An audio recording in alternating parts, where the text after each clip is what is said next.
መንፈስ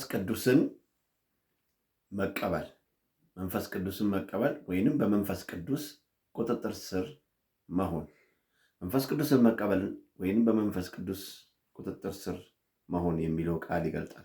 ይህ ቃል ያለው ሐዋርያ ሥራ ምዕራፍ 19 ከቁጥር 3 እስከ 5 ባለው ላይ ይናገራልና ሐዋርያ ጳውሎስ ወደ ኤፌሶን በሄደ ጊዜ እነሱን ጠየቃቸው። መንፈስ ቅዱስን ተቀብላችኋል ብሎ ሲጠይቃቸው እኛ አልተቀበልንም፣ መንፈስ ቅዱስ መኖሩንም አናቅም የሚል መልስ ሰጡ።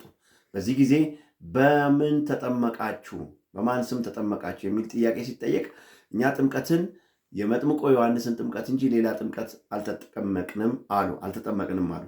ስለዚህ ሰው መንፈስ ቅዱስ ሲቀበል ምን ያደርጋል የሚለውን ነገሮችን ጥቂት እናያለን ለአጭር ደቂቃ። አንደኛ መንፈስ ቅዱስን ሰው ሲቀበል ወይንም በመንፈስ ቅዱስ ቁጥጥር ስር ሲሆን የሚሆነው መጀመሪያ ዶክትሪን ወይንም ዶግማ የሚባለውን ሰው ይረዳል እና በዚህ ቦታ ምንድን ነው የሆነው? ስለ መንፈስ ቅዱስ መኖሩን ተማሩ ወይንም ጳውሎስ ነገራቸው።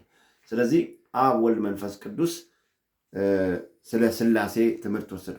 ሁለተኛው ከዶግማ የወሰዱት ጥምቀት ነው። ጥምቀት ከመጥምቆ ዮሐንስ ጥምቀት የኢየሱስ ክርስቶስ ጥምቀት እንደሚለይ ስለ ጥምቀት ይህንን ወሰዱ። መንፈስ ቅዱስን ሲቀበሉ ወይንም በመንፈስ ቅዱስ ቁጥጥር ስር ሲሆኑ። ሁለተኛው የጸጋ ስጦታን ተቀበሉ። የጸጋ ስጦታ 19 ሐዋርያ ሥራ ቁጥር 6 ላይ ይናገራል። በልሳን ተናገሩ። እንግዲህ ሰው በመንፈስ ቅዱስ ቁጥጥር ስር ሲሆን የጸጋ ስጦታዎቹ ይበዛሉ። ሶስተኛው ደግሞ ምንድነው የሆነው? ሶስተኛው አስመሳዮች ተዋረዱ። በዚህ ቦታ ላይ ሐዋርያ ጳውሎስ ሲያገለግል በነበረበት ጊዜ ልክ ሐዋርያ ጳውሎስ በሚያዘው በኢየሱስ ክርስቶስ ስም ብሎ አዘዙ። በዚህ ጊዜ ጳውሎስን እናውቃለን፣ ኢየሱስን እናውቃለን፣ እናንተ ማን ናቸው ብሎ መንፈሱ በአደባባይ ላይ አዋረዳቸው፣ ልብሳቸውንም ገፎ ሰደዳቸው። ሌላኛው መንፈስ ቅዱስ በሙላት ወይንም ሲገለጥ ወይንም በመንፈስ ቅዱስ ቁጥጥር ስር ስንሆን አስመሳዮች ይዋረዳሉ። በወንጌል የሚሸነግሉ በሐሰት መንፈስ ባላመኑበት የሚሰሩት እነዚህ ይዋረዳሉ። አራተኛው ምንድን ነው? ሰዎች በወንጌል እውነት ያምናሉ።